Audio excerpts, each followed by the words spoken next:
Hello. Hello. Oh my goodness. Sorry. Knocking everything off my desk.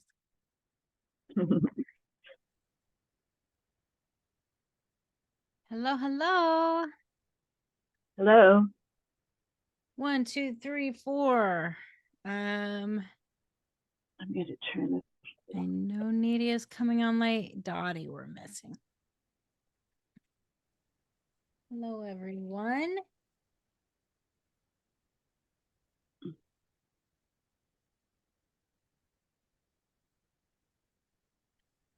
Elvika, I get to see you soon. I am so excited about it. When are you coming?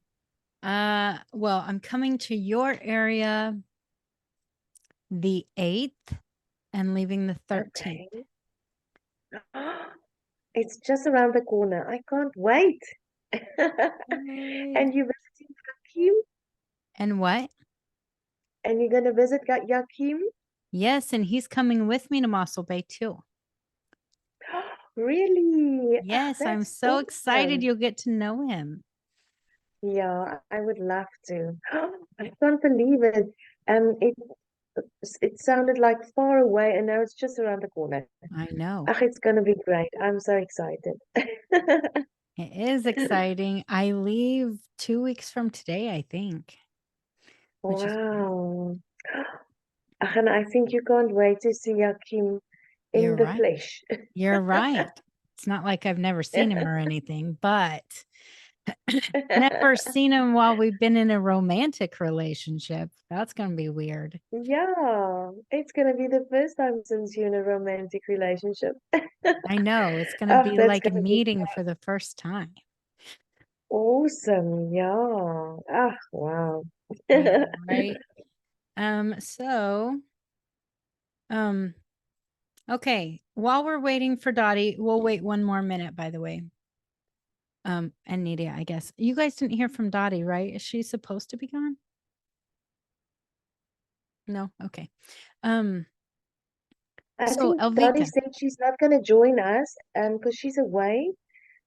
She said something about she's gonna miss us, so I don't think she's gonna be on tonight. Okay. Um, I must have yeah, forgotten. I think so. Look how beautiful Amanda looks. What did you do with your hair? Show us, girl. Oh, I Did just you cut your hair? straightened it. No, I just blow dried it. It looks beautiful. Good Thank you. It job. You looks did more than beautiful. me. Now I have one of those paddle brushes and it blow dries it straight. Oh, that's nice. Cool. Elvika, Actually, I go was just ahead, gonna say Amanda. I was gonna say my hair used to be this straight until probably about 3 years ago.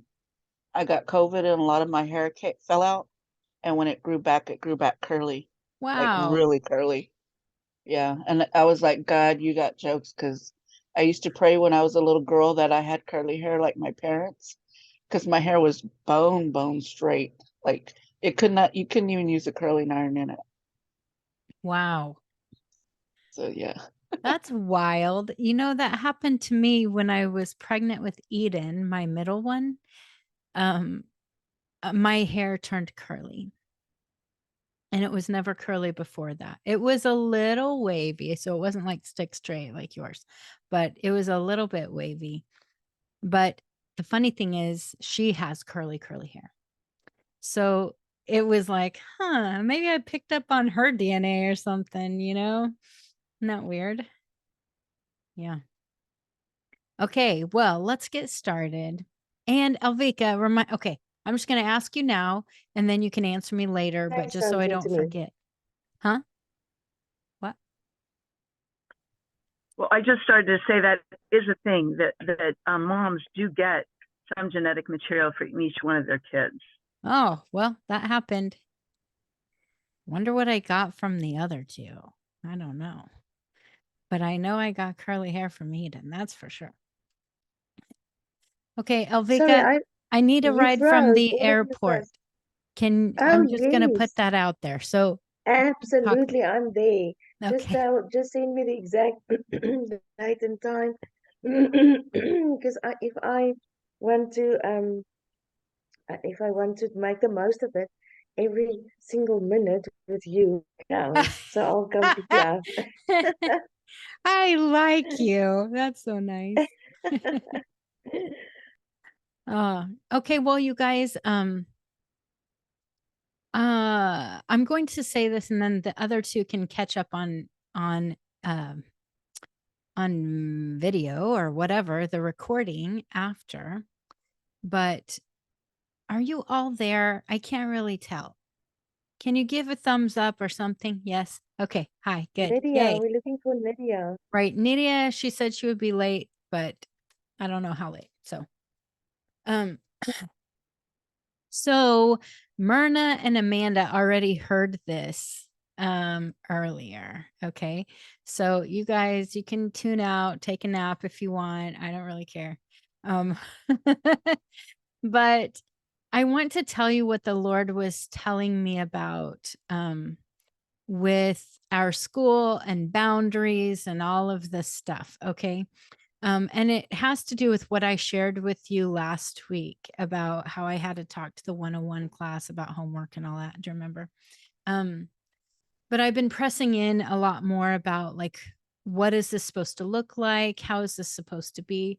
Because, you know, in a normal grad school, if you go to class and you miss class or you miss your homework or whatever, you get a docked grade and it is not offensive to the teacher, to the professor. It's just too bad for you, right? It's on you. You choose. And so anyway, I was asking because that's not how this is supposed to be. It's supposed to be like basically pass fail. If you show up and you put in the effort, even if it's like, for instance, today, someone in this class, not today, but this week, someone in this class sent me a message saying, I'm so sorry, but I've been pressing in about the homework and I'm getting nothing. And so I'm just telling you, this is what's happening. And so that's fine with me, like totally fine if you get nothing with the homework. But it's because you're still pressing in with your relationship with the Lord. You're still investing in it. And so that in itself is turning in homework, even if it's turning in nothing. You know what I mean? So that still is an effort that is rewarded by the Lord. And so, anyway, if you do that, then it's rewarded. If you don't, it's not. And so, I'm going to tell you that this is what the Lord has shown me about this class, and not just this class 301, I mean the entire school. So these are the new standards and boundaries and all of that. Okay. The Lord reminded me of when I was I was taking theology classes, and one of my best professors, he, if people were 5 minutes late, he would lock the door and they couldn't come in. And it was showing them they have to be responsible to show up on time to get the class. Okay. But also, there were times when he was late, and us as a class, we would only give him that amount of time and then we would leave. And so it kind of went both ways. Okay. And that's how I expect it to be, is accountability both ways with us. Okay. So you show up for what you're supposed to do, and I'll show up for what I'm supposed to do. And we keep each other accountable in that way. Okay. Um, that being said, if you show up 5 minutes late or more without saying, hey, I'm going to be late, I have something, sorry, whatever, then I'm not letting you in the class anymore. Okay. Now, that doesn't mean never again, but that class you've missed. You can watch the recording, do any of that. That's fine. But there's going to be a 3 strikes you're out rule, which means you just have to retake the class. So if this happens 3 times, that means you really just need to take it next semester or whenever it's offered next. The same thing with the homework. Okay. So I did not get everyone's homework again this week from this class. So here's what happens when that doesn't happen. We can't do the class like we're supposed to do the class, because how we're supposed to do the class is to share with each other about the homework and to be able to come together and grow together in it, right? That's part of this class. So if you're not pulling your weight, it affects the rest of the class's growth as well. Now, it also is like the best part of the class is to be able to press in about all these different things with the Lord and grow in your engaging time. So it's really for your benefit to do the homework anyway. But to honor me, I ask that you would have it in before Sabbath starts for me. Okay. So Sabbath, I'm just going to say this. It's always at a different time, actually, but I'm just going to say by 7 p.m. Central Time on Friday, have it in to me. Okay. So if it's way before that, it's fine. If it's the minute before that, it's fine. If it's after that, I'm not going to be able to get to it.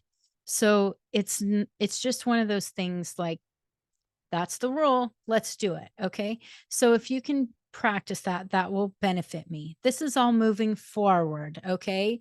We've talked about these things before, but I'm just making it clear that there will be consequences to it. And I'm not trying to be, bitch teacher of the year. Okay. I'm really just saying, hey, this is a high level course you're taking. This isn't just I signed up for this free class and there are hundreds of people in it. Nobody will notice if I'm there or not. This is something that we're growing together. I was told by the Lord only to offer this class to those who are mature and wanting to accelerate and move forward and learn how to govern from the heavenly realms everything that they're doing in ministry. To be true high priests, not even just priests, but high priests and kings. And so I believe every single one of you is called to it, or I wouldn't let you in the class. So I know if you're called to it, you should show up for yourself. You know what I mean? Okay, that's all I'm going to say about that.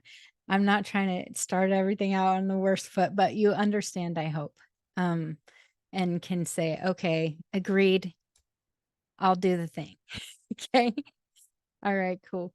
No condemnation for anything that's happened in the past. I just want to move forward with joy and excitement for what the Lord has for us. And I know it's going to be awesome.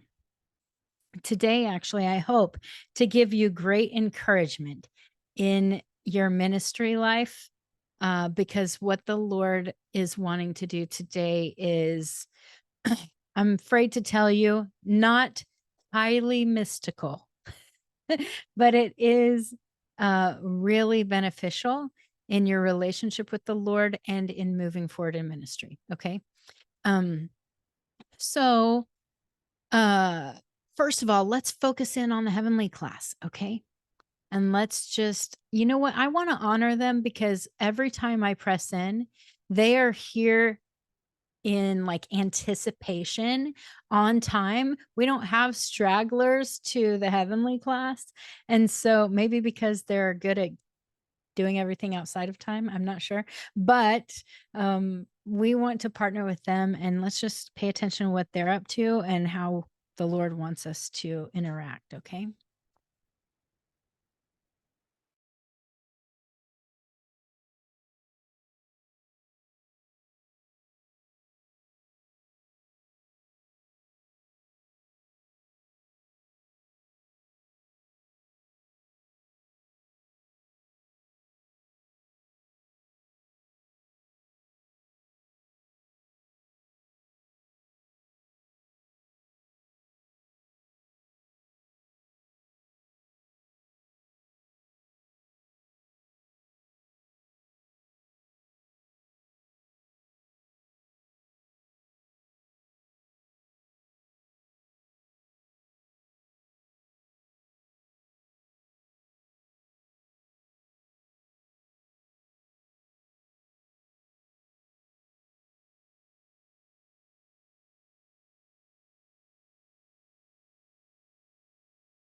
Hey guys, let's focus back here.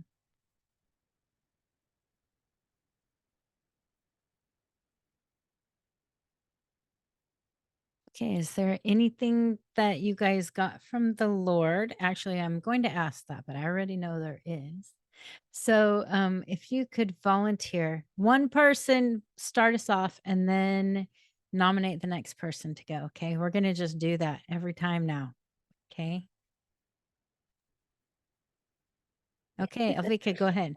Okay, I'll start. I saw something. It goes like that. You know how it twirls like that, but it was all of us, and we were dancing. You know when you stand like that, hands together, all connected, but we were completely in sync, you know, with our feet going exactly. Because remember, I always engage with music, so I put music on. It's that Hallelujah from Kimberly and Alberta Rivera. So I could actually see it on exactly on the what is that? But you know what I mean exactly in June. And then I actually thought it started from, remember I said it's like that. And then I realized, no, it starts from here. And then that goes into the world.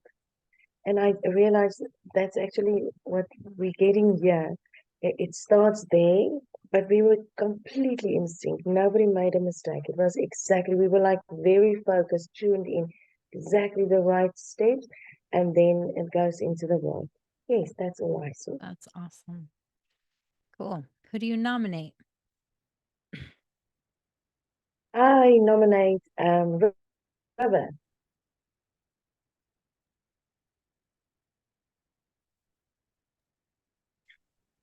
Okay. I again saw us at the classroom in that large valley, and there were even less people out in the expanse as before. Mostly, it was just us up close to the Father and Yeshua, and the people that were, our partners. And I asked the Father what was going on, or why was that, and anyway, what came over, because at first I was having a hard time concentrating, and then it kind of just like went, okay, whatever. This is the work that was done when all of the heavenly beings were there, was a launching, and they launched out to do the task that they had in the physical world, and we are still here in this heavenly classroom, and our focus now is about the focus that we have now is about moving us to a more mature level of kingship and priesthood, in that we have to really let go of those things that of the earth that hold us, like the insecurity and the doubt of who we are. And when we do that, that allows that frequency that happens, because we're walking in both realms.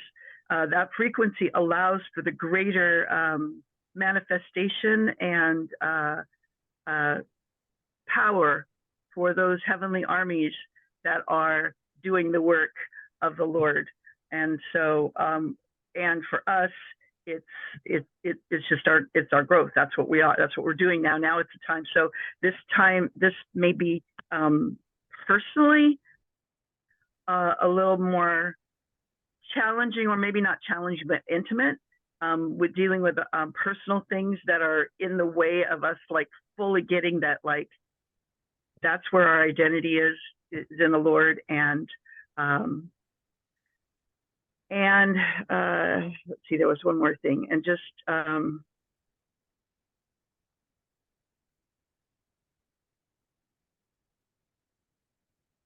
not remembering the other thing. I'm not remembering what the other little piece was, but it's essentially that this is a time for us really to bring our focus back, and while it may seem like it's personal, it's not.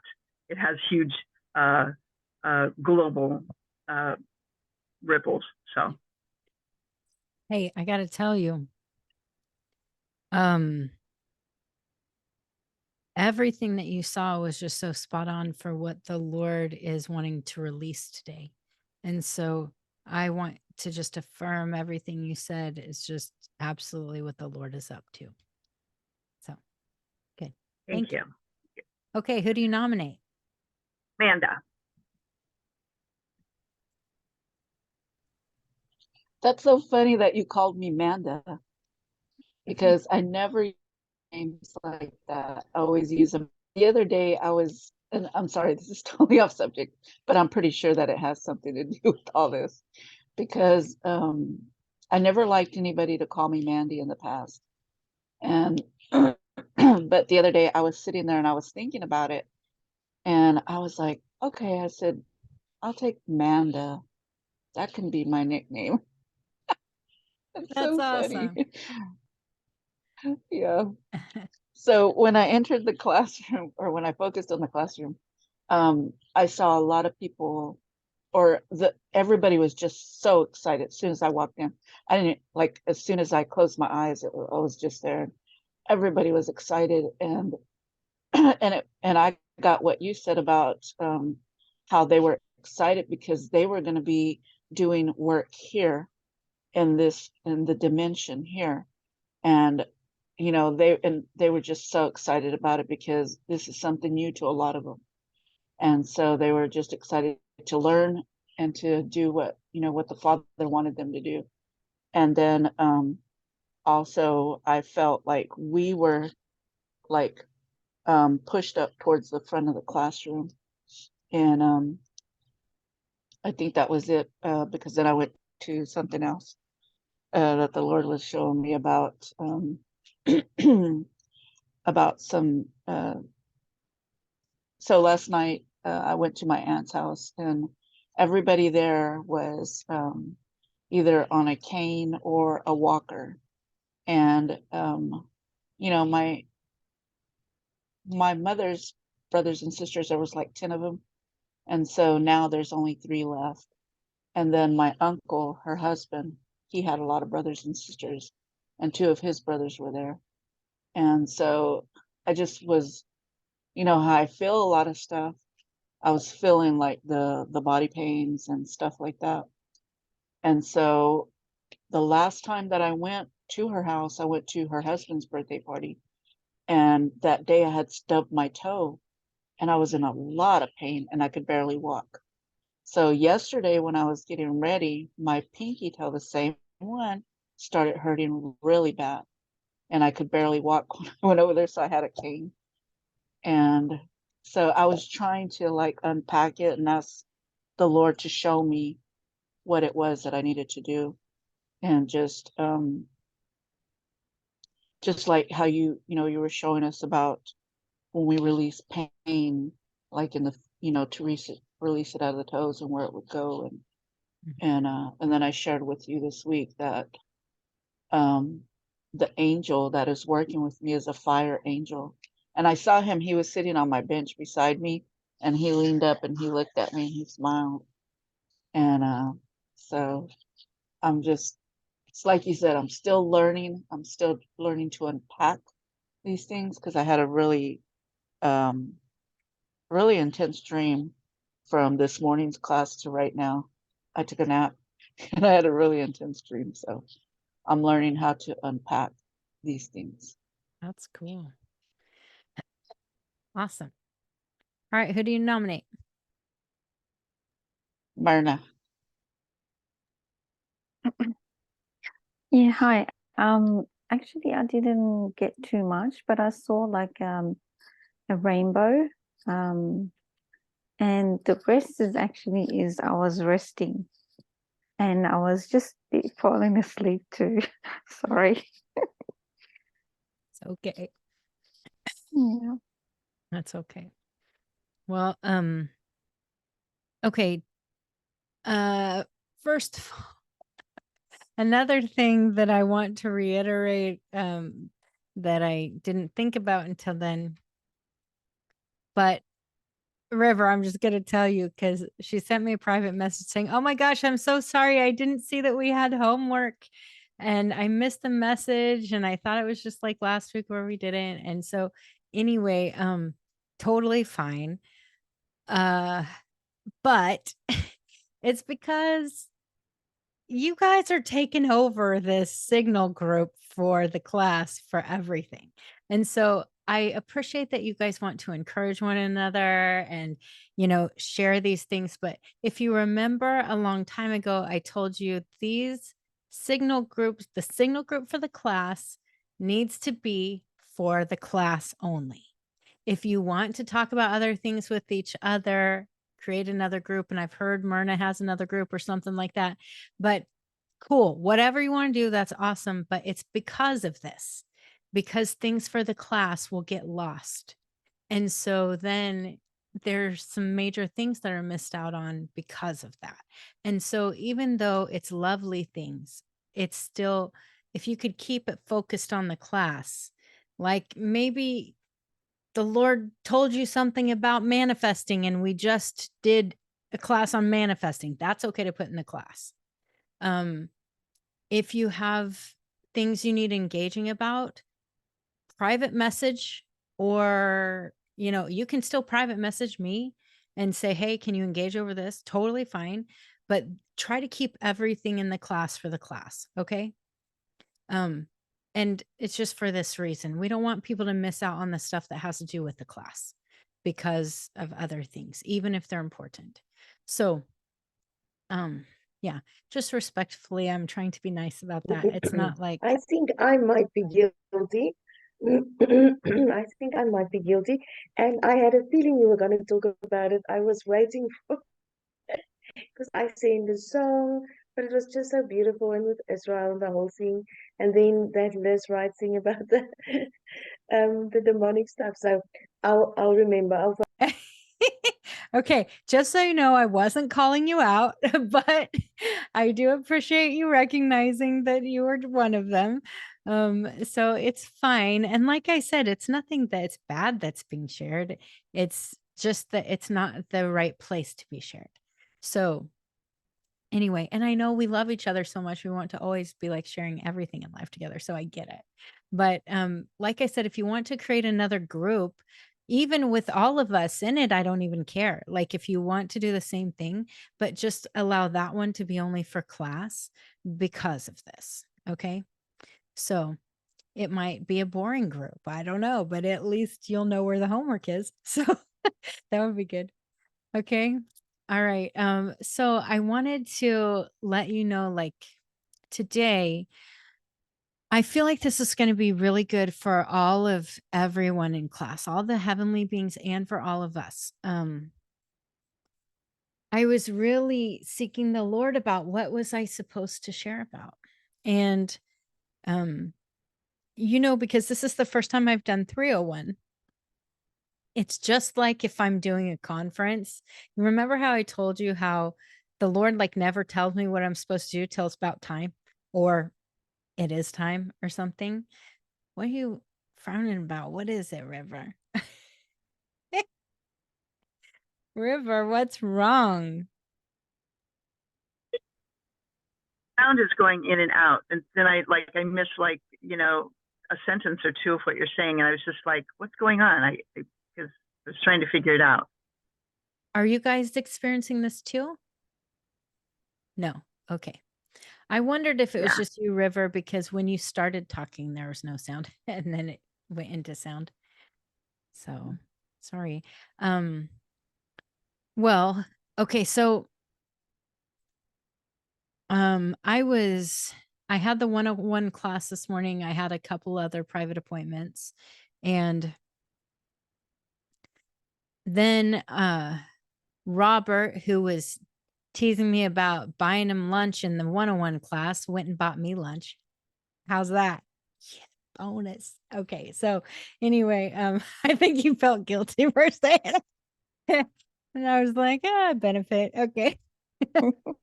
And so anyway, But when we were talking about everything, I was telling him how still the Lord, I only have like 10 minutes left till class, and still the Lord hasn't told me what I'm supposed to talk about. And this happens all the time. So it shouldn't surprise me, but it always surprises me still.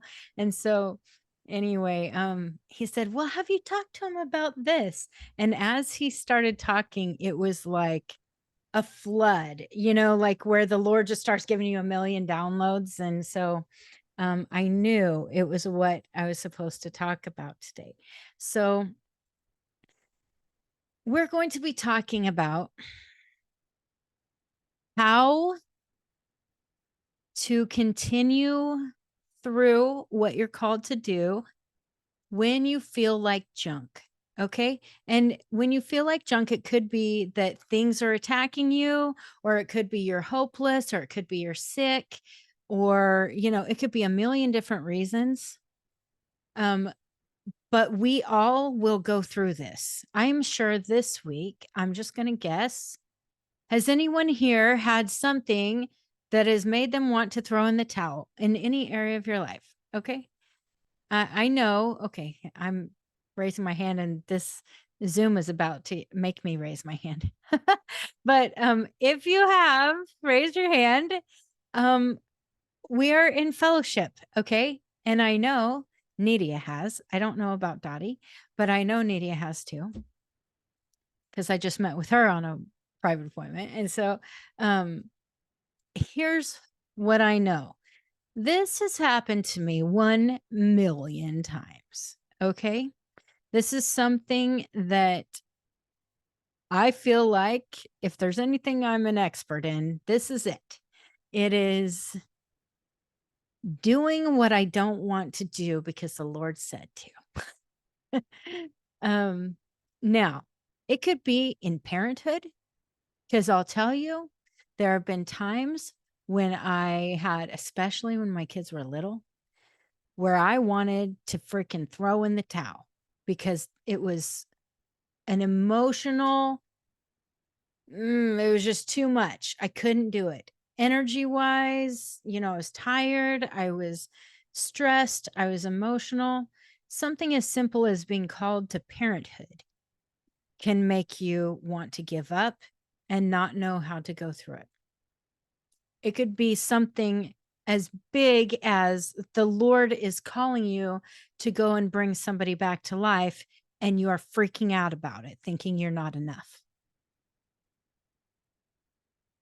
Either way, I was meeting with someone earlier today, and she's a kingdom builder, and the Lord told her to go to her pastor and give her this book that Nancy Kohen wrote. And now her pastor is not in the kingdom age. Get what I'm saying? So this was like a huge step of faith for her. And she was freaking out, and she knew the Lord told her to do it. And she was just like, I just don't know. I'm just so scared. I don't know how she's going to receive this. I think and she wanted Kim and me to pray with her to make sure she was hearing right. Well, let me just tell you, it was obvious I did not have to engage about it. All she needed was, you got this. It's okay. You can do it. He told you to do it, And as I started to engage anyway, because that's what I did, the Lord told me, he reminded me of the scripture, faith without works is dead. And it sounds so bleak, but actually it's awesome. What it's saying is, if you have faith, but you don't put action to the faith, then it doesn't produce fruit. So the faith isn't worth anything. And so he said, do it scared. And when he said that, he made it clear to me, he was not saying partner with fear. He's saying, have courage to do it anyway. When your soul is saying no, your spirit says yes, and your spirit will rule. And so you have to bend your will, because, The soul is the mind, the will, the emotions. Your emotions are going, I'm nervous. I can't do this. I don't know what to do. And your will is saying, I do not want to do this.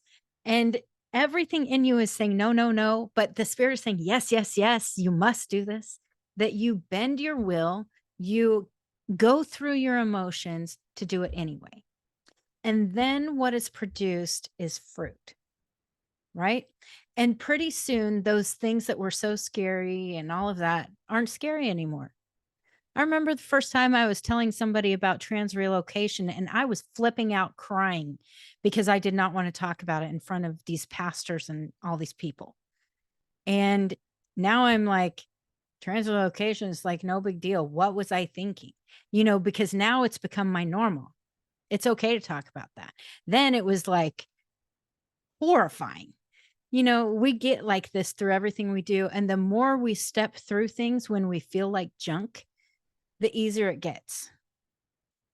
The very first time I went to South Africa, I didn't see you, Elvika. But the very first time I went, I was supposed to, okay, so we took the cheapest flight, which means it was very long.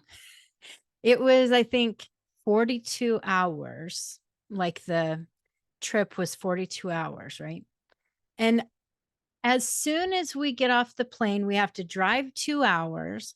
And then we had 2 hours there before a conference started where I was the speaker for 8 hours. Okay. So I'm thinking, no problem. I don't know what I'm supposed to speak on, of course. But okay, I have to speak for 8 hours. It'll be fine. The Lord will show up. No big deal. He'll show me on the plane what I'm supposed to speak on. I'll get lots of rest on the plane because I sleep really easily on a plane. Yeah, I slept 2 hours total in the entire flight or the entire trip, and it wasn't together. And I, the whole time, had still no idea what I was supposed to speak on. And so all I was doing was like, Lord, you have to supernaturally give me energy. Lord, you have to come through and show me what to speak of. Lord, you have to do this whole thing. That's what I was leaning on the whole time because I was freaking out. Like, how can I possibly go 2 days without sleep and then speak for 8 hours intelligibly? And what happened that day when I showed up to speak with no natural energy is I got so supernaturally charged that I was freaking on fire. And the Holy Spirit was speaking through me the whole time.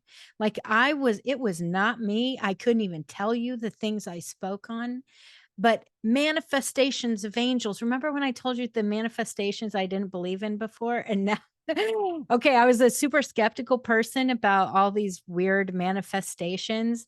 And then we had these manifestations of the feathers. Do you remember me talking about that? And this, like, they started doing this stuff. That was that conference where I was empty and the Lord filled me. And it was out of my emptiness that it was better. And so what happened for me was it was one of my first experiences of, oh crap, I can't do this. I better just let him do it all. And ever since then, I mean, I have these things all the time. This is something that I was just telling Robert about this experience last October, I think. So a year ago, I was in London. Okay. But on the trip to London, I was going with Dwight. Anyone meet Dwight before? He was one of the teachers in Kohen Gadol. Yeah. Yes. River has. Okay. Well, he's wonderful. He went with me. He was going to be the worship leader. He was the worship leader. But we went together and everything was good until our flight to London from, like, I think we were in Dallas. But anyway, we got on the plane and then something happened on the plane and it didn't leave for like 2 hours. And so we got to London late, but the conference was made to where we show up We drive to the conference. We have an hour to prepare, and we're doing the conference. Well, that didn't work out because we were 2 hours late. So we show up in London late, which means the conference is already going to be started before we're there, and we're the ones running it. And so, first of all, I'm like, oh man, we're going to disappoint everybody. It's going to be horrible. But as soon as we get outside, I get this massive migraine. And if you guys know me, when I have a horrible headache, it is hard for me to function. And I have this horrible migraine. We're trying to figure out where this person is picking us up, but Heathrow's freaking huge. I don't know if you know, but it's crazy. And so it's hard to figure out where we're supposed to even be picked up. We finally get in the car. We're driving. My head is just the worst. And all of a sudden, I need to vomit. So I'm like, you have to pull over. And so we're trying to hurry to this thing. But no, now we have to pull over and let me puke in front of. Okay. So anyway, it was embarrassing. And it was like, oh, Lord, how am I going to teach when I'm feeling like this is horrible? Right. But I'm like, if the Lord said to do it, I better show up. And so I have learned to bend my will, to bend my body, to bend everything for whatever the Lord says to do, because I know that he'll show up. And so every time this happens, and I know the enemy is trying to get me to give it up, I have learned his little tactics, and it's always trying to get me to give it up, trying to get me to not do what I'm supposed to do. So I showed up thinking, I don't know how I'm going to do this. I get up on stage, supernatural energy, supernatural feeling, just like before. Like you couldn't tell I was sick. Nobody would be able to tell that I just threw up on the side of the road and that my head is pounding, because all of a sudden I don't feel it when I'm up there doing it. And so the Lord showed up, healed this lady of cancer at the conference, like all sorts of cool stuff that happened. It was just awesome. Lots of divine appointments. Anyway, it was amazing. But this stuff only will happen if we push through and recognize what the enemy's doing and what the Lord's doing. If the Lord has called you, so I don't know, I'm going to say River. The Lord has called you for at least the time to be a part of the pregnancy center staff. You know, you're going to get hit left and right by all sorts of dumb stuff, by stupid people saying stuff. Okay, they're not stupid. That's rude. Not true. They're not stupid. They're wonderful. But wonderful people saying stupid things. Okay. There'll be wonderful people saying stupid things. There'll be things that happen that you're like, how are we financially going to do this? And then there'll be other things. It'll be all these different things that now you feel terrible. You don't want anything to do with it. And this day you just want to take a 3-week hiatus, you know? She's like, hey, that happened. I don't know. But this is real life. This is what we all go through in something. And it will be, the Lord has told you to do it. And then you start questioning, am I still supposed to be here? Because this doesn't seem like any kind of prosperity. This doesn't seem like any kind of blessing. Why am I here? Why? And so you start then questioning your own identity. Am I really made for this? Am I supposed to be doing this? And sometimes this is good and sometimes it's bad. Sometimes it's just the enemy trying to get you to give up what the Lord said to do. Other times your season's passed and you don't know it. And so when you feel like this, it's okay to take a step back and to go, Lord, I need your filling. I can't do it myself. Show me what I'm supposed to be doing. Give me fresh vision. I heard a lady this week.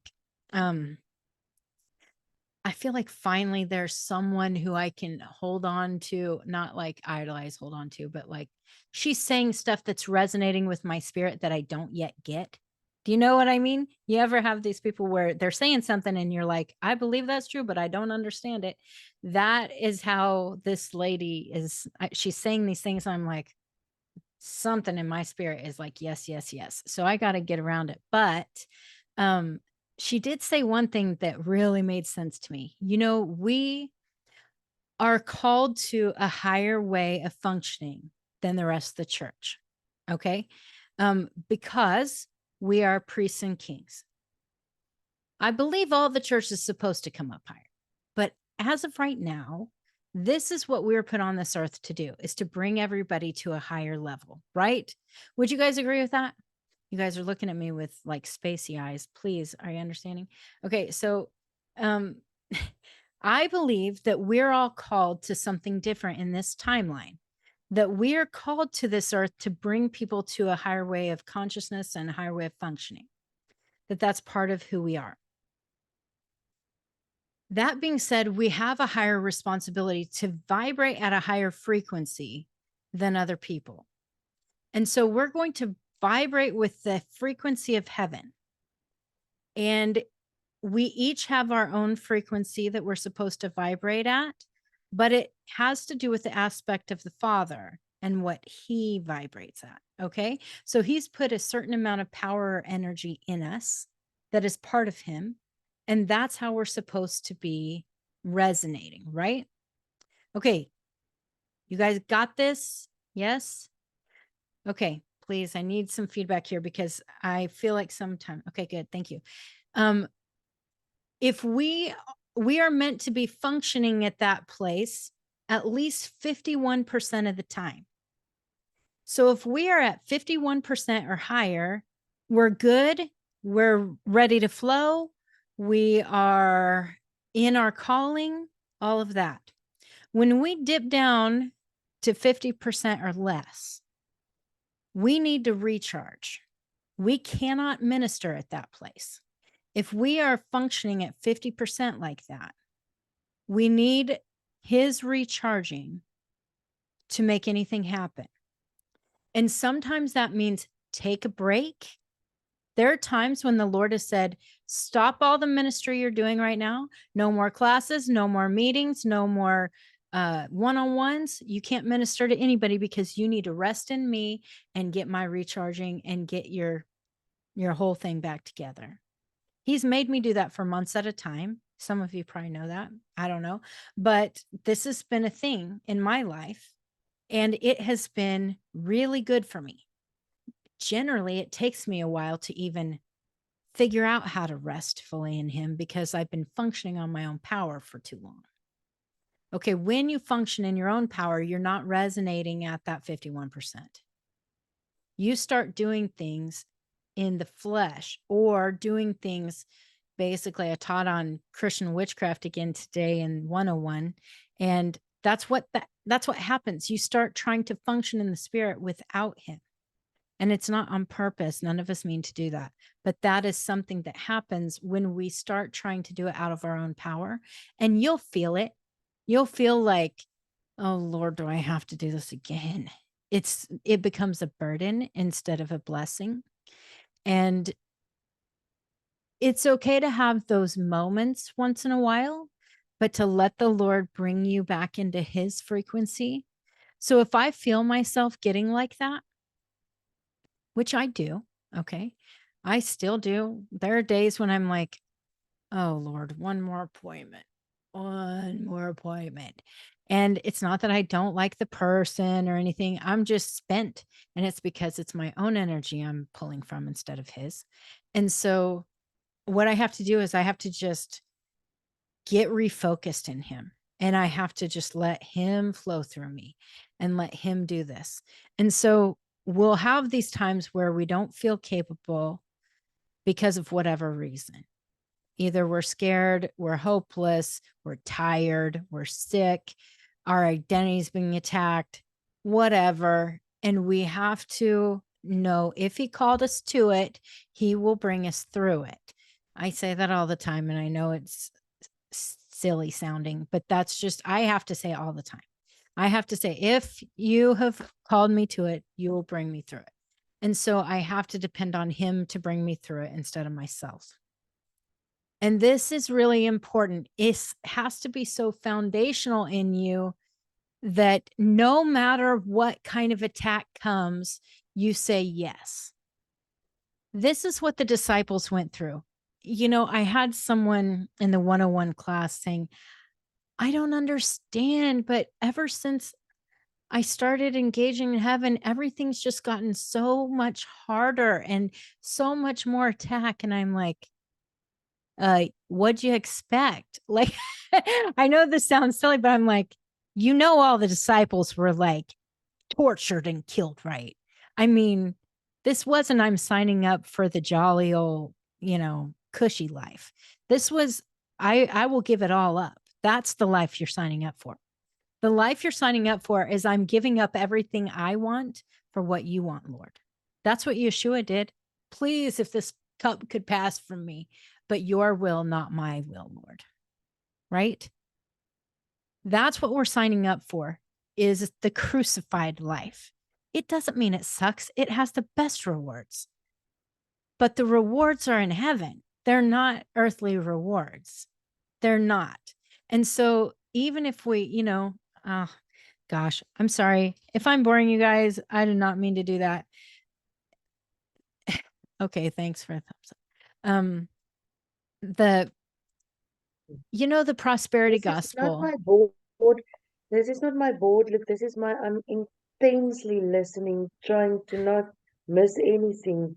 So I'm just saying. Okay, thank you. um, I think a lot about the prosperity gospel because the interesting thing about functioning from heaven is there's a lot of blessing in it and a lot of manifestation that can come. And like for me, I can have my bills paid by the Lord. That's a real thing. And even though he could make me rich and famous, which by the way, please give away the famous any day. I have learned I hate this life. But say he could make me rich. Does that mean his will is for everybody to be rich? No. If we think that, we are spoiled brats. I'm just telling you. Okay? Because the truth is, we are rich in heaven. That's where we're supposed to be storing up our treasures, right? Not where what? Moth and rust destroy, but store up your treasures in heaven. And so, as we are rewarded, we have the best rewards, but they are heavenly rewards. These are things that, I mean, I have a lot of stuff in heaven, you guys. I'm pretty sure this is why the Lord had to give me an upgrade in housing in the heavens, is because he keeps giving me all these different swords and gemstones and all these weird things, you know, all these things in the heavenly realms. This is what we get, and all the rich relationships. It's okay. So this is one of those things that we have to recognize, that if we choose the Lord's will, it will not always be cushy. It most likely won't be, but it will be highly rewarding. Highly rewarding. You will get the most rewarding that satisfies your heart in a way that nobody else can. Nothing else can. I had to reiterate this in the 101 class today, but let us all please keep intimacy with the Father at the very heart of everything we do. That he is our true reward. And he is more than enough, more than enough. If you ever find yourself going, I'm not getting enough from the Lord, you need to understand that that mindset will bring you nowhere. That is something that the enemy is trying to tell you, because not everyone goes through this, but just this last week, one of the key people I minister with had a really shit day and said, you know, I think I'm just going to give up all the engaging heaven, everything, because hasn't served me like I thought. Thankfully, I know this person well enough to know that it will pass.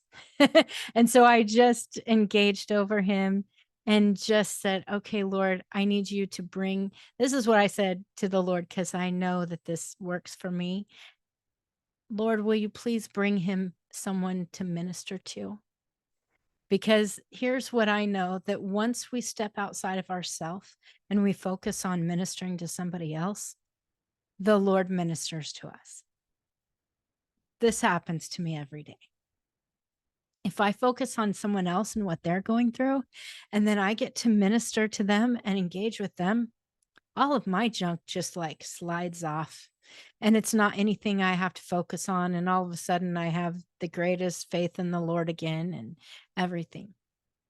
So I recommend that you find that thing that brings you back to the Lord in intimacy every time. It could be that for you, it's worship, that you have to like pour yourself out in worship. And then all of a sudden you're back to okay with the Lord. Maybe it's going and spending time in nature. I don't know what it is, but for me, it's always reaching out and helping somebody else. That's like the thing for me. I remember I would, even before I was engaging, I would get really upset, depressed, think I want to kill myself. And the Lord would say, go to the grocery store. And I'd be like, this is so dumb. And I'd go to the grocery store and I can't help but look at everybody. And when people look at me, they want to pour out their stories to me. And so then all of a sudden at the cashier, I'm ministering to some person. You know, this is just what happens to me every time because that's my personality. And the Lord knows I just have to get outside of myself. So everybody's a little different, but the whole point is we'll go through these things probably about every week. We'll have at least one day where we're like, especially as women, we have hormones that take us there. You know, our hormones change 4 times in a month. And so at least 4 times in a month, we're going to be kind of like different people. And if we're like different people, we're going to probably have different ways of thinking and different mindsets. And so some of it can come even from within. And we need to just be able to still climb into our Father's lap and have that intimate love that will overcome all that our body's saying, all that the enemy's saying, all that other people are saying, and just be able to really only focus on what he says about us. Or for me, he doesn't say a lot. He just like loves on me with this heart cuddling or something. But yeah, so, oh, look, here's Nydia. I feel like she needed to hear it. I'm going to make her listen to the whole first hour. Hi, Nydia. Oh, she can't hear. There, now you can hear. Hi, Nydia. Okay, Nydia, you need to listen to the whole first hour, okay? Yes, yes. Send me the recording as soon as possible. Okay. Ulrika, if you have it, send it to me, please. Yes, I'll try to get it tonight, okay? Yeah. Well, I mean, I know this isn't like anything that's super profound. I hope the Lord just wanted to encourage everyone about how to get through all of the junk. So I want for a little bit. So Nydia, we've been talking about basically when you get hit hard by stuff, how to walk through and do the Lord's will anyway. Okay. The big one-liner secret is do it through his power and not through ours. Okay. That's kind of the easiest. I know it's more than that. Okay. But that's the little summary. I want you now to take a moment to think about this last week and times you were so frustrated, scared, hopeless, upset, whatever it was, that you didn't know what to do and you didn't know how to move forward. or you didn't want to move forward. It could be that you knew how and you just didn't want to. Think of any time like that. If you were sick, tired, scared, hopeless, frustrated, think of that time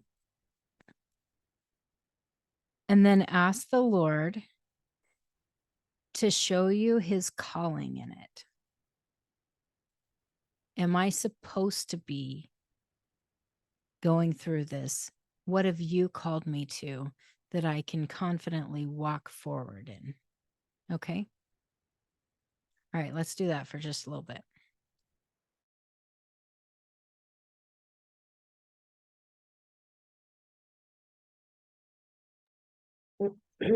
I missed that. Can you maybe just quickly say that again? I lost focus just for a little while. Just say exactly what we're supposed to do. Ask the Lord to show you a time, maybe in the last week, where you got either frustrated, tired, hurt, scared, any of that, where it was so hard you didn't really know what to do or you didn't want to move forward. And then ask him to show you what he's called you to that you can confidently move forward in, even when you don't feel like it. So it could be you don't know the answer, and it could be it's obvious. Like, I've called you to mother these children, so do it. That sort of thing. Or it could be, actually, this isn't the area you're supposed to be in. And so I'm calling you to this different area. And he may reveal that now. Okay.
Okay, you guys ready?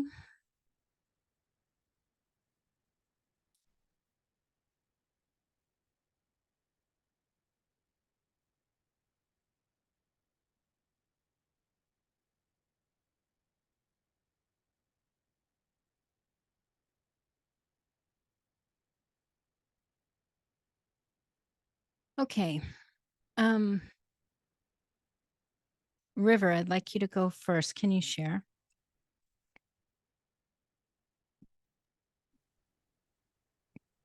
Yeah, this week I had kind of those feelings of, what am I doing here? Am I the right person? In the two areas of my life. One is my work area, and that I've been in for like 15 years. And then the other one is this new project that I'm working on. And the first thing was with that one, and the Lord said, look, I will not, you are anointed for this, and I will not, you will know what to do every step of the way. You just need to trust me. Just keep moving forward. Because it was pushing me into it, I was feeling uncomfortable, like I don't know if I know how to go to this next level here. And he just said, I've got you. So okay, I get it. I believe that. He does.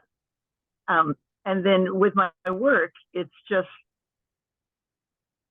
almost because like I don't really like a lot of repetition of the same old stuff. I like change in my life. And there's a little bit of like, this is the same old, and then I'm pushing up against the same old resistance or lack of perspective. And I've just been stuck not being able to like write a newsletter, and I really need to write one. And he said, you know what? I will give you the words, and you don't have to like get it out before it's ready to come out. So it was, I didn't get any like clear answer like here do about, except for the fact that with my newsletter I really can focus on some of our client stories and our so that actually is significant. So That's awesome. Okay, who do you nominate? Let's see, Elvika. I'm actually so glad that you asked us to do that because I wanted to share. It's actually something that happened to me between last night and this morning. Um, remember I said I told you in the homework when you said, is there something that the Lord imparted in you or yeah, called you for or whatever and you've never really used it. And I can just maybe share with the others long ago during one of these in Intro to Engaging Heaven, Christine said afterwards that, by the way, Alvika, you're a chancellor. Did you know that? And I didn't know that at all. I didn't even know exactly what the word meant. So I looked it up afterwards. But ever since, I've been thinking of that because I never actually experienced that that's something that I am and that I'm using. And last night, what happened is, remember, I asked a few weeks ago for a miracle, also with finances with us. And then what happened on Monday, they phoned my husband and asked if he would stand in for somebody for a wedding. My husband is a wedding planner, but also a chef and everything, because they got this wedding on Saturday, which was yesterday, and they need somebody to do the catering because they don't feel confident about the lady that said she's going to do it. And he said yes, and he took this challenge and he cooked for 120 people, all on his own, from our kitchen. So he was working Thursday, Friday, Saturday. He was so organized, planned the whole thing, had a list, check it off, the whole thing. And he did excellent. He did an excellent job. It was immaculate. So everything last night went so good. My daughter and son-in-law, they were the waiters, and they took Lisa, my other daughter's caretaker. They all helped, so they also earned a little extra money, and everything went perfect. Up to the end of the evening, this same lady that called him and he said, yes, I'll help you out. Obviously made money out of it, but still, she left. They just came home tired, exhausted after 10. So it was about 11 at night. And he got this message from her saying, I can't believe you left the kitchen in such a mess. And you should be ashamed of yourself. And he went like, what? There was they organized a lady to do all the dishes and clean the kitchen, and he actually paid for it. They deducted that money from him. And he, just like he is, the guy he is, he got into the car again, went back to the venue, decided then, well, he's gonna then help them clean the kitchen. Um, and then because he's extremely neat in the kitchen, when he's done, it's usually, but they said there's gonna be this lady, and like I said, he paid for her. And then this lady was so rude to him. She said, no, please just go. I can't look at you even. Don't. And he came back and he was really so cast down. That's actually the word I was looking for. And you know what? During it was it really bothered me so much because I thought, what is this now? It happens over and over again. Just when we get there, what we think, you know what? Yes, we're gonna make it. We really put everything into it. Then this something come and whacks you down. And then this morning, I decided, you know what, this is crap. I'm not taking this anymore.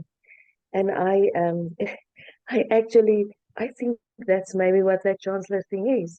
And I just said, that's it. We're not taking this anymore.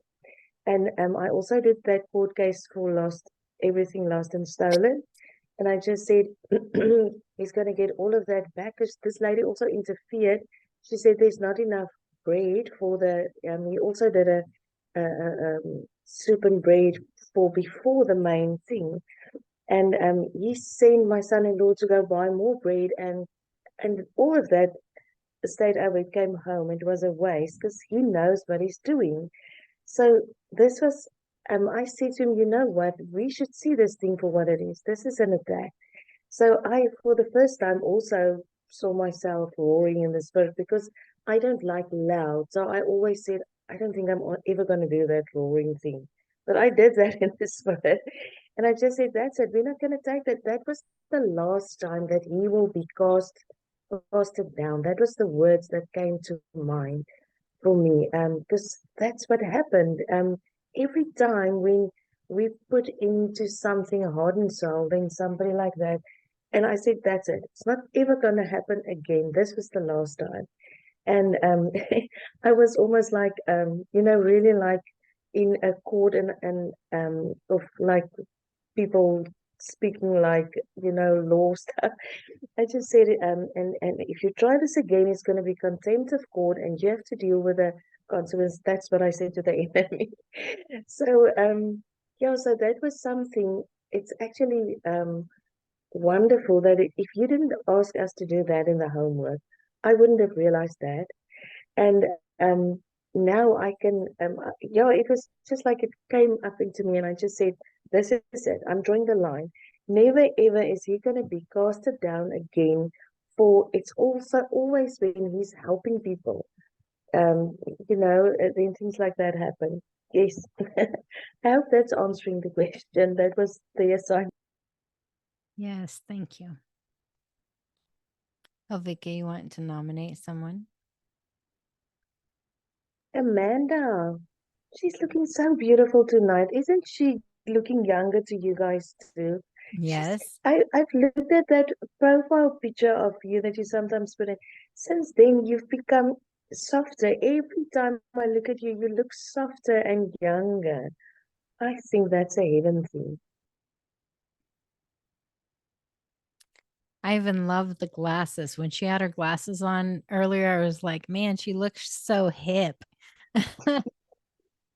You didn't see what happened to me in a 101 earlier. What? My glasses broke, and I I I put them back together, but I was sitting there with my glasses on, and it just popped, and they're broken in half. Oh They just fell no. off. Ah. They fell off. But Yeah. thank you very much. I appreciate that.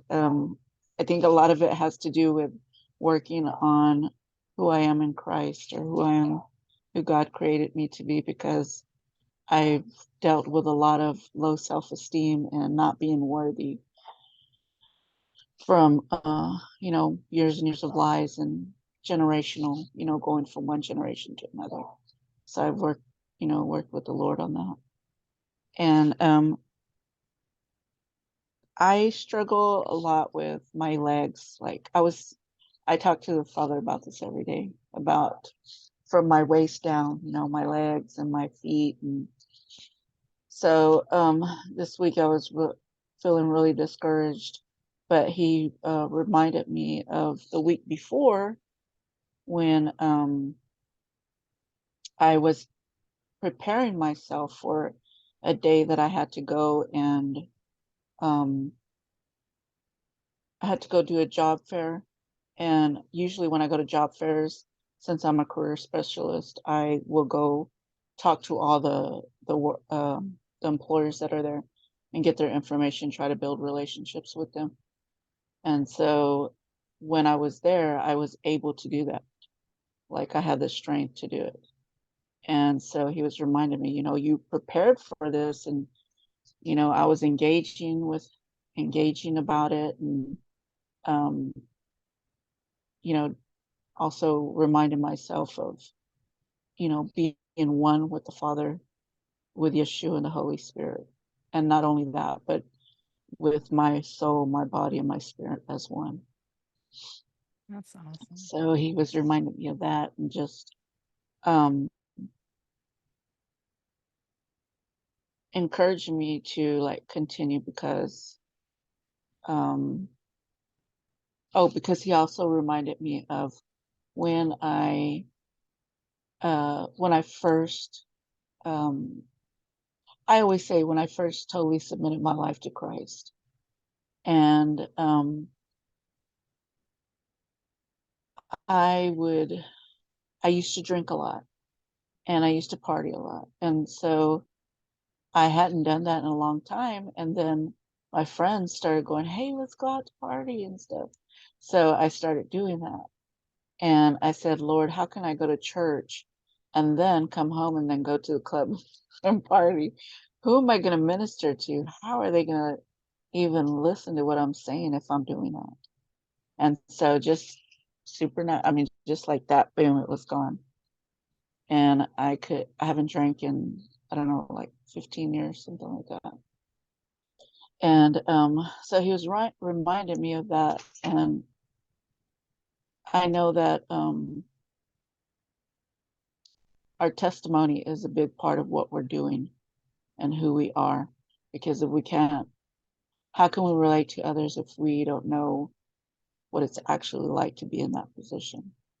And it's just like when I was in prison too, and I used to be like, oh Lord, why am I here with these people? They're heathens. And the Lord was like, oh, you're just the same as them. No sin is greater than the other. And so I know that the things that I've gone through it's a testimony, and it's part of healing the hearts. That's awesome. What he was showing me. Cool. Thanks, Amanda. Thanks, Amanda. All right. Who do you nominate? Nidia. I was just saying, not me. The Lord's like, step through it anyway. First I want to thank you all ladies for engaging over my husband. He's doing amazing through the whole thing. And I want to quickly share that while he was in the hospital and praying for people, while he was in the emergency room, going through this heart attack, he's over there praying for people. That just shows his heart, which is, my gosh, beautiful. And then when he was going to go into the procedure, he just closed his eyes and just prepared his heart to, I don't know he wasn't sure what was going to happen, right? And he was,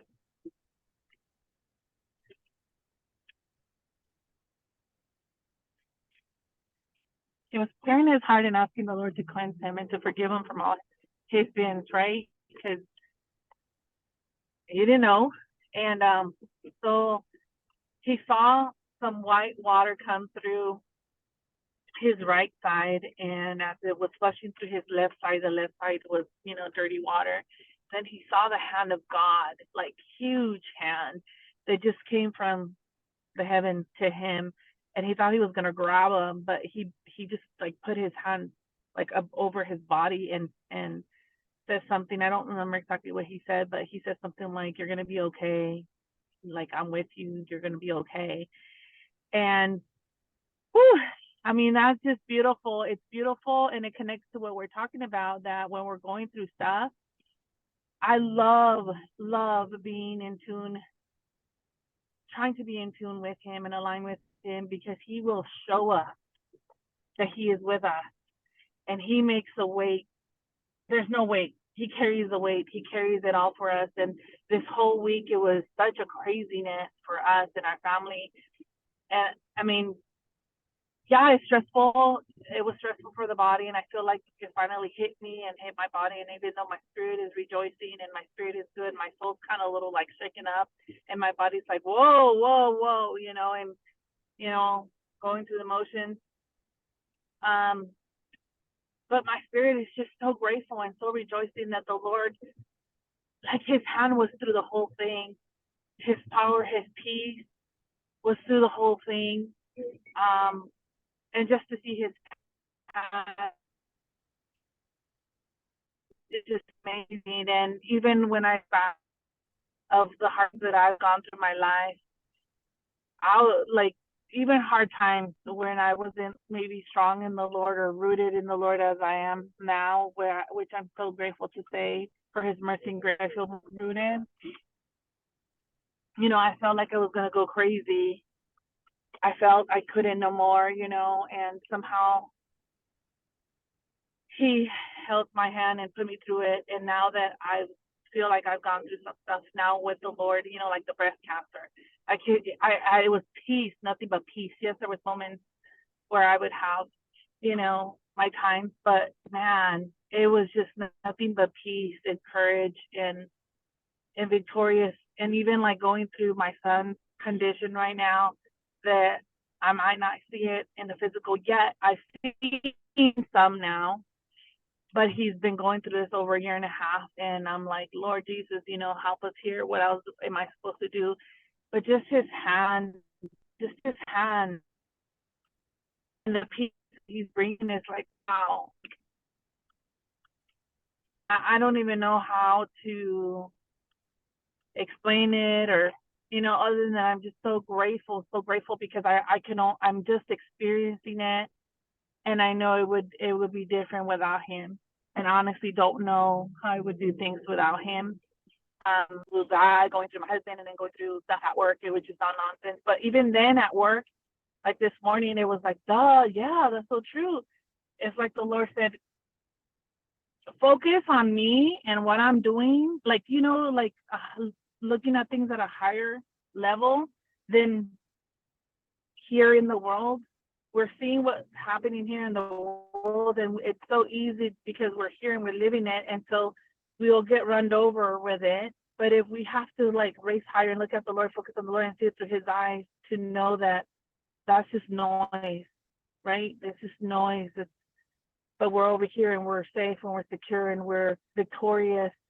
And that's also what I need to do at work. I need to just focus, Lord, what is it that you're doing through me at work? And disregard almost, not to hear the people around me out, but just to just really disregard all the bickering and that's happening around me, because that's only a distraction from what God has me doing there.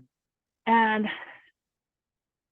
that's what I need to do. I need to focus on what it is that he's doing through me in my surroundings. And I feel like everything else is just noise. It's just the enemy throwing his little fit, trying to get me distracted to what it is that the Lord is really doing. And I feel like that's where I'm supposed to be at. Just focus on the Lord, do his will.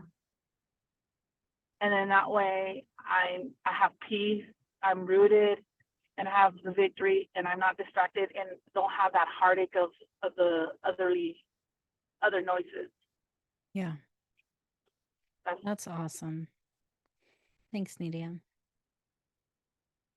Myrna, you there?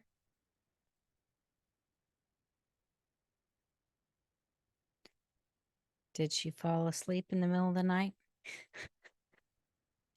I wouldn't blame her. I don't know if I could do this middle of the night thing every week. That's pretty amazing.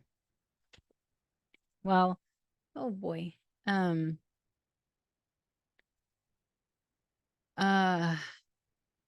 I was seeing so I pressed in and do the same thing, and I was seeing how some of my biggest stress this week came from financial stuff that the Lord has shown me I am not supposed to carry the burden of. And it was actually my dad, who loves me so very much. No joke, he really loves me so much, trying to do the right thing by putting the burden on me. I don't know if that makes sense, but all good intentions. But, well, why haven't you said this? Well, why don't you do this? That sort of thing. Because I'm having some tax problems. And I have done all the things he was saying to do, but it just got me more and more riled up and stressed out. And, you know, it was not from the Lord. And though it came from good intentions from him, it only created terrible chaos because I wasn't stepping into what I was supposed to step into, which is not carry the burden. And so I got back into the, what do you think? I want to be penniless. I want to be put in jail, all of these things, which I basically, it was a little exaggeration, but,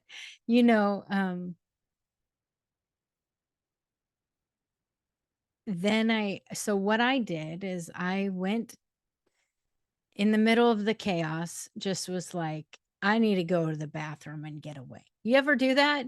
Like you get in a fight or something like that, and you're like, there is no safe space for me. I'm going to the bathroom. And so I went to the bathroom, and I wanted to be in the dark, but then I thought people would think that was weird. And so I turned the light on anyway. And I don't know why I'm like that, but if I'm like in a real funk, I'm picking the dark places for some reason. So weird. But anyway, My biggest prayer life is on the toilet. yes. I can really tell you that. Okay. I don't feel so bad. So that's what I did. And I got away and I got refocused on the Lord. And I came back out refocused. This isn't mine to carry. I'm not supposed to carry it. The Lord already told me that. And so I refocused. I came back out, and the entire tax situation was taken care of. It was so cool. Yeah. Many, like $7,000 that I didn't have that I needed to pay immediately, was erased, and I didn't have to do it. And it was like, I did not do anything. So that was absolutely the Lord's hand. And it was just because I was like, sorry, Lord, I'm giving it right back to you. I'm not supposed to be carrying this. And so it was one of those times where I fall like every single person, and probably harder and faster. But thankfully, the Lord just gets me refocused. When I focus on him, he reminds me of what he's called me to do. And then I step into it, and then it's fine. And it's usually better than I ever could do on my own. And he was just showing me, there are a lot of things. I always cry. Yuck. I hate crying all the time. It's good for me. It's good for me. Okay. Anyway, there are so many things that I don't know how to do. that the Lord tells me to do. And I know that all of us go through this. Hell, just doing this, I'm sorry. You guys are seeing the free Chris. This is me. I'm just going to be me. I don't care. Just doing this whole school was a huge step of faith.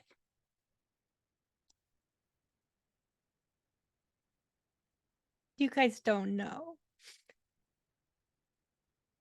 But when the Lord says, hey, I want you to do something that has never been done before, it's quite intimidating. And you go, I went through the, who am I? You know? And honestly, I know I feel like this is what every big player in the faith went through. If you look at all the stories in the Bible, there are all these people who are freaking nobodies, you know?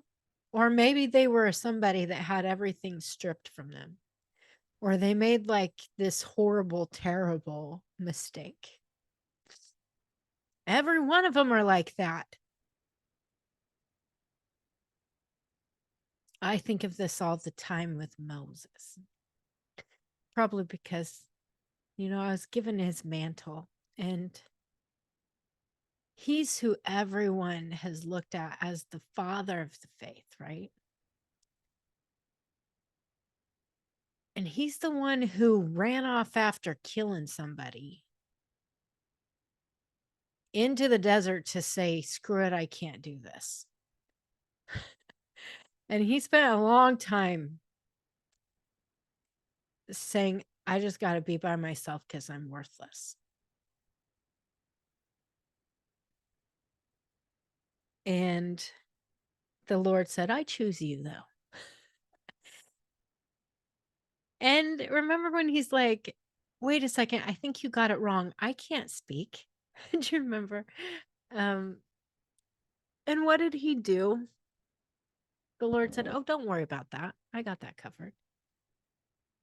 I'm going to give you your brother Aaron, who he didn't even know.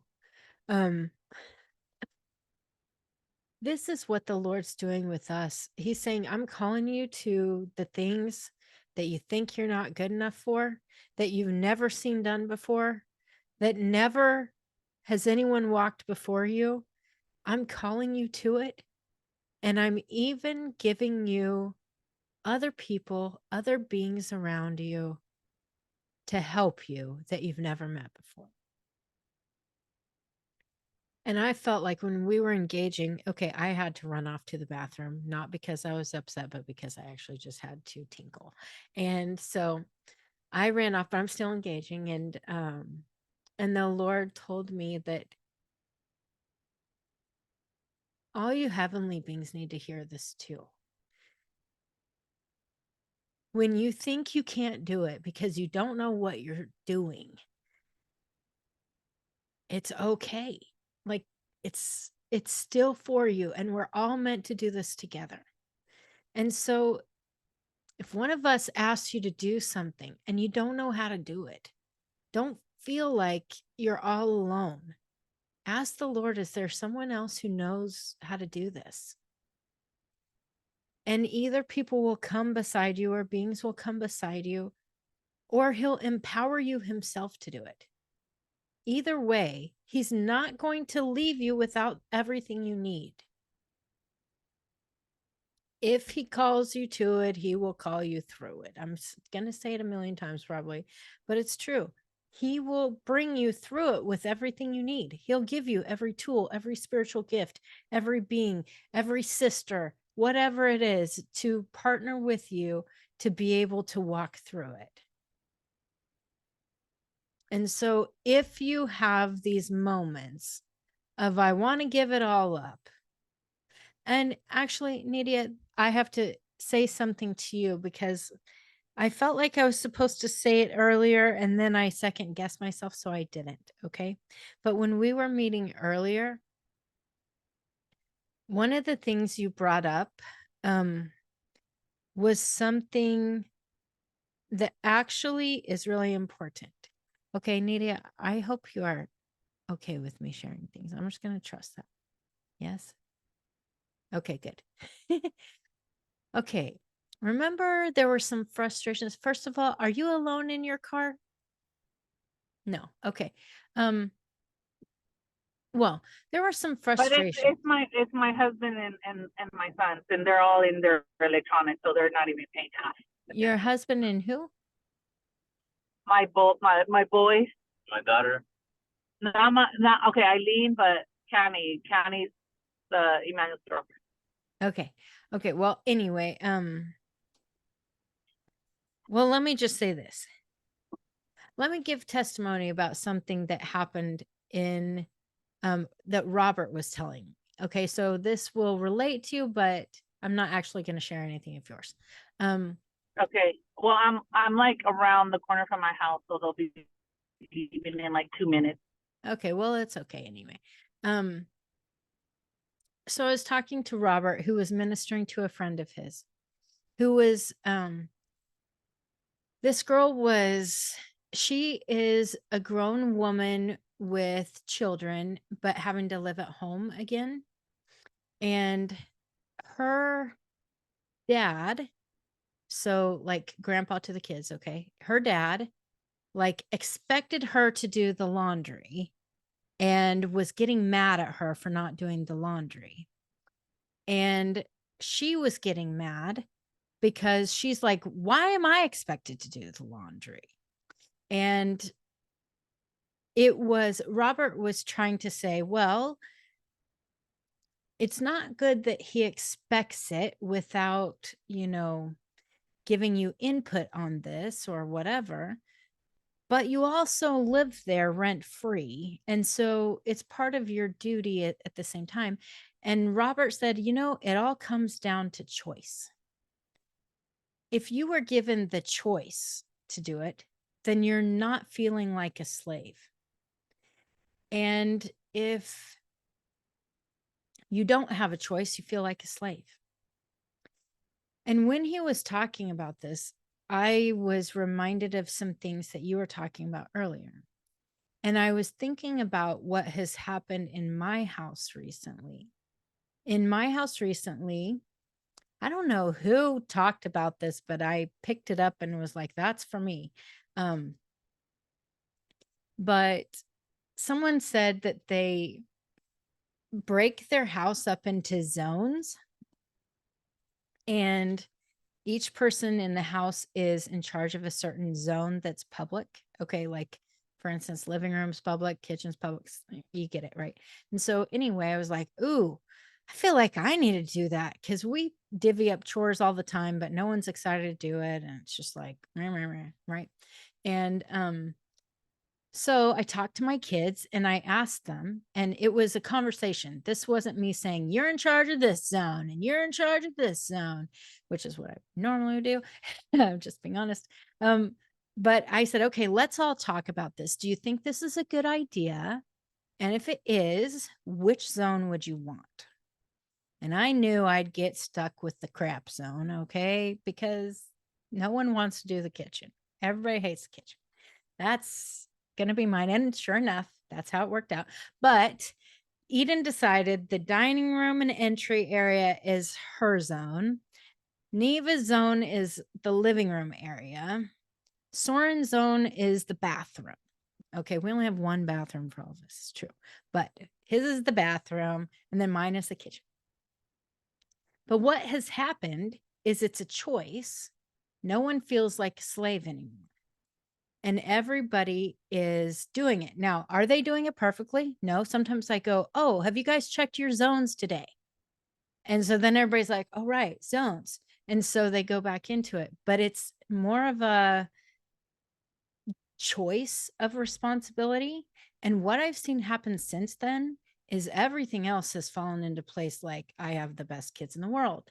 And which, by the way, I'm sure I don't, but all of a sudden they're acting like this. And so Eden and I went out to get groceries the other day, me pulling teeth because I'm like, Eden, you never choose anything you want to eat, and I need to know what you want. And so she went with me to get groceries. We come home and all of the kids start getting to work to unload the groceries and put them away without me asking, which may not be a big deal to you, but to me, it was like, I love them. It was like all of a sudden, like they did this without asking. I love them. And all of a sudden, I'm thinking I have the best kids in the whole wide world. And so later at dinner, when we were talking about things we're thankful for, I was like, I am so thankful that you guys care enough to just go and do that without me asking, and that you're pitching in like we're an actual family. And it's like making me so proud of you. And those moments, it's turning everything into a choice instead of a slave. And so I was thinking about that with not just your situation, Nadia, but with all of us and the things that the Lord calls us to do. He calls us into agreement to partner with him. And he doesn't just tell us like we have to. We can say no anytime. If he calls us to do something, even if it's hard, we have the choice and we come into agreement. And when we do, it's better because we do it because we love him. And so now, you know, the girl who was freaking out about doing the laundry for her dad because he's demanding it, all of a sudden, when Robert told her that she has a choice, she's not a slave, it changed everything. And she goes, I could choose to do that for him. That's what she said. And it was like, yeah, when I choose, I was thinking about this with my own family. Okay, so I go to my dad's house. They have Kim and Jason and Illy and Henry living there too. And so they have a big family there. I told you, no one at my house likes to do the kitchen, including me. I hate doing dishes. No, I hate it. Okay. But when I go to my dad's house, I like to do the dishes for him because it's a choice and I'm loving him. At my house, I feel like a slave because I have to do it all the time. But at his house, I feel like it's choice. And I do it because, oh, I love my dad. He would really love if I did this for him. And so that's how I feel. And we need to do that in our own walks, to where we do it because we love our daddy so much that like it's a pleasure. It's a pleasure to do the things that a little bit suck, but it's wonderful, you know, because we get to do it for him and love him, and we know it'll be like a gift to him, you know. And so if we think of ourselves instead of as slaves, and we think of ourselves more as part of the family, we can pitch in together, then it feels better. It helps us do things with joy and blessing. And so whether it's working for the pregnancy center and you know, or it's being a mom, or it's whatever it is, we can count it as joy. Even Elvika, like with everything that happened with your husband, you can count it as joy to govern that stuff in the spirit, that you can be like, oh yeah, I get to protect my husband's business. I get to, like, you know what I mean? It's something really cool to be able to stand up for your family, and it's kind of an honor. You know what I mean? And so we can look at things differently if we just ask the Lord to change our heart and our perspective, and we turn everything back into just another love offering, just another love offering for him. Right? Okay, well. Remember, I said we want to do that family business, so everybody's got something. And then I said, but what am I going to do? And then I realized, and I said, I'll do the governing thing. I'll just do the praise side of it. I can do that. Yes. Well, oddly, it's like the most important part, because if you don't do that, things aren't going to flow correctly. I mean, people here, I know, Lise River knows this because we govern stuff together. If you aren't governing, it doesn't flow. It's not it didn't work right. All of a sudden you get all these weird things happening. And so it is an honor to do that. And it's something that's super important. So it's so cool. It's wonderful to be able to be a part of these things and to be able to serve the Lord in all these ways and step into the newness and the things we don't know how to do or we get tired of doing. These are things that are still a love offering for the Lord. Yeah. Okay, there was your day of encouragement. Hopefully it was encouraging. Yes? Okay, so I'll give you some homework. I'll kind of tell you what it is now, and then I'll write it out for you, just so you know.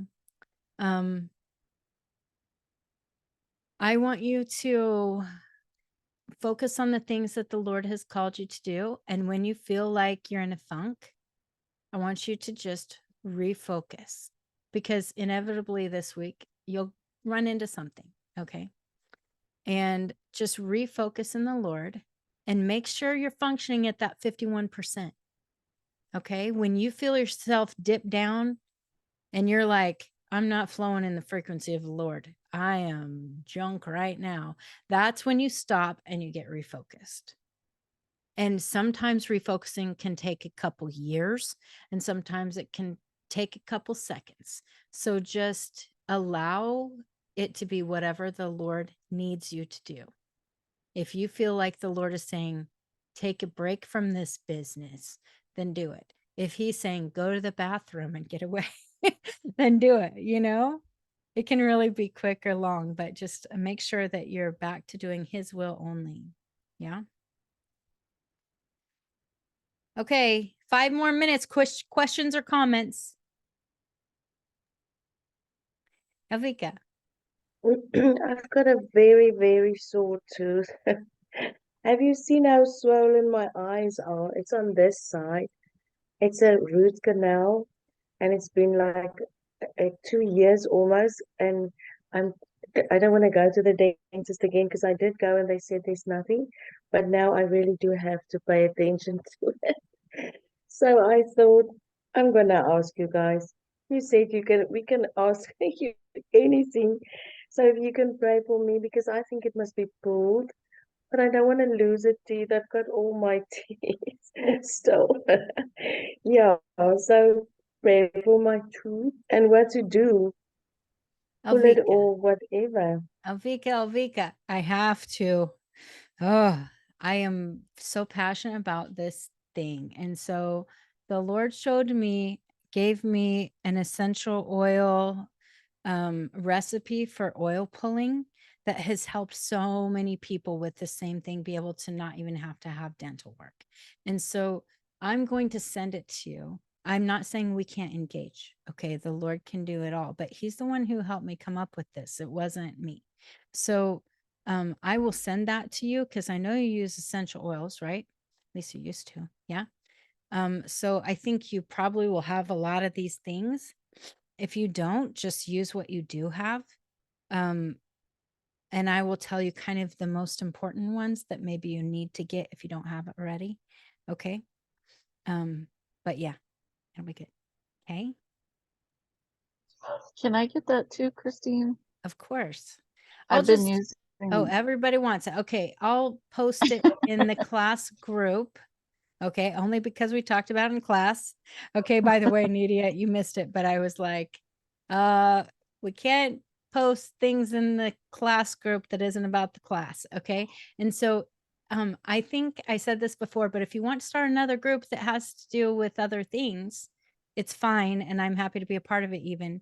But some people this week didn't see that we had homework because there was too much other stuff. So let's just be sure to try to keep it focused on class for that. And then other things, other ways. So I'll send that recipe right. Right after this. I have a 15-minute break. I will send the recipe right after this in the group. And then I'll try to get everything else done later because I have another appointment after this. Okay. All right. I was going to ask too, is somebody already have a group or can we make a group? I mean, I know you said we could, but So Does I somebody have want to heard initiate Myrna it? has some sort of group, but I don't know what that is or where it is or anything like that, and I'm not a part of it. So I think she's sleeping. Well, yeah, I don't want to take over her group because I was gonna It's not in, it's initiate in Messenger. creating it. The group that Myrna has is in Messenger and it's not on Signal. So if you want to just start Signal, maybe add like Irene and Ola. I'm sure they probably would. I mean, if they would want to, right? Or we We could can ask send them. out invites and whoever wants to join will Yeah, just join. and Signal on Signal, that would be great. Okay, Okay. do that. And that would be good. We can put, you know, anything we need each other to engage over or encouragements or whatever. And then if we get to it, great. And if we don't, great. Okay. So no pressure there. That'd be awesome. All right. But then you'll also be able to see the homework. Okay. All right, cool. Let's engage over Elvika, but I have to go. So let's do it on our own and get back to her if you get anything. Okay. Okay. All right. Love you guys. Bye. Bye. Love you everybody. guys.